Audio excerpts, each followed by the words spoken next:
Alright, this is a response video to the Yankee Marshal's video on what new gun the U.S. military should pick. And, you know, I've never really cared for the Beretta either, like he said. I do enjoy a good 1911, and the Marines have gone over back to the 1911, just a more high-end tactical version of it, but it's pretty much the same thing that has always been around, just a little tighter fitting. But, you know, I think that we need to get our boys something a little more modernized. And again, they're carrying so much equipment. Some guys carry between 60 to 80 pounds in equipment as an infantryman. And you go, 60 to 80 pounds, how's that possible? They're wearing body armor, Kevlar helmet, carrying a weapon, carrying multiple magazines, carrying food and ammo in their backpack, and a water hydration system. They actually went and showed what the average infantryman carries in the field when they go out on patrol, and it's about 60 to 80 pounds depending on their loadout and how big they are and how strong they are. So why would we give them a pistol that has solid steel when it's not necessary? Why wouldn't we give them a polymer frame pistol to lighten their load up? All right, another constraint was back when they picked that gun, there weren't really any 45s that were high capacity. Now we have that choice, so now we can really compare apples to apples. We can get a gun that holds a lot of 9mm and a gun that holds almost as many in 45 and are almost the same weight when you take into effect that they're polymerized frames. So they have a lot of new technology out that can really help our boys. And one of the things I did find interesting is he went over the Army standards about having manual safeties on guns, but he did not cover any of their ammunition restrictions. Okay, so I'm going to show you right now. I carry two different types of guns and two different bullets, of course, for self-defense. I carry 45 ACP hollow point and 9mm plus P hollow point. Okay, so these are the two bullets that I carry in my self-defense handguns.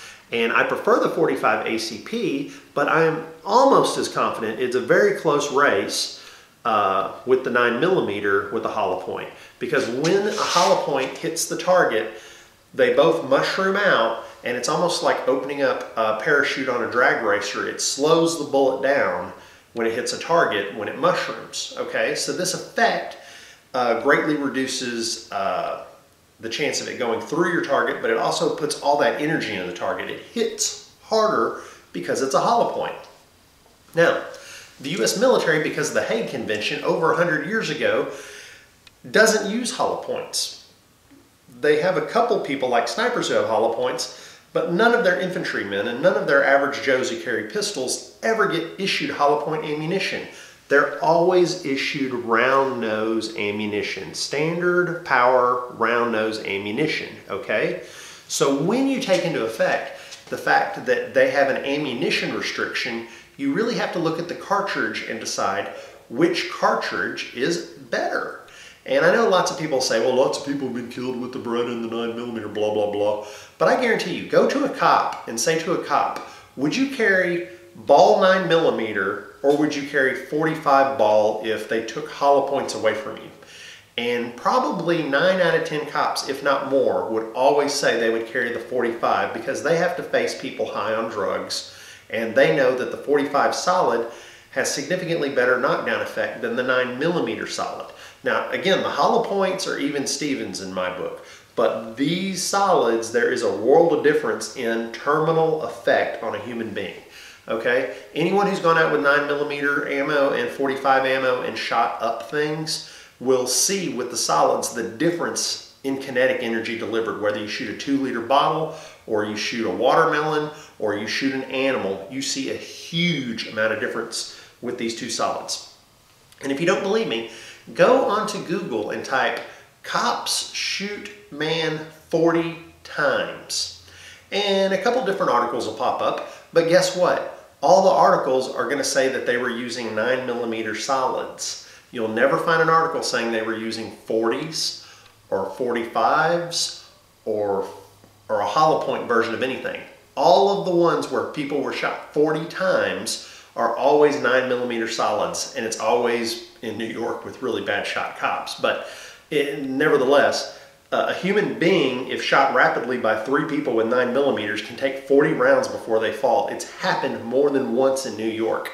No one has ever stood up to the 40 or the 45, hollow point or solid, to that many rounds. So again, it's just an interesting thing because this bullet, when it's solid, is going so fast, it typically will go into a human and exit the body and continue on at a very high velocity. It won't dump its energy, but the 45 will dump far more of its energy because it is going slower and because it is much larger in diameter. It will displace the energy.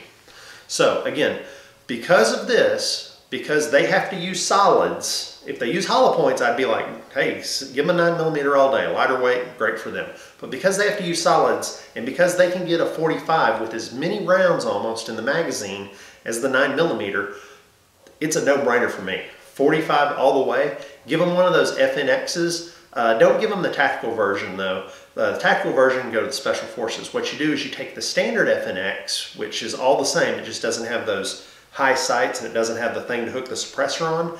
And what you do is you have them Cerakoted and put the frame on that has the cool desert pattern. So I'm going to say they need to take the base model FNX pistol and give it the same color pattern as the tactical desert tactical version. So that's my opinion on the subject, and you know, that since they're ordering a ton of them in the military, they can get custom paint jobs put on them, just like the Marines got their custom desert on their 1911s that they ordered.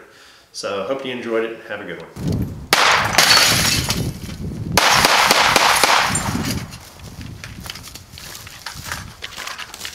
Meep, meep.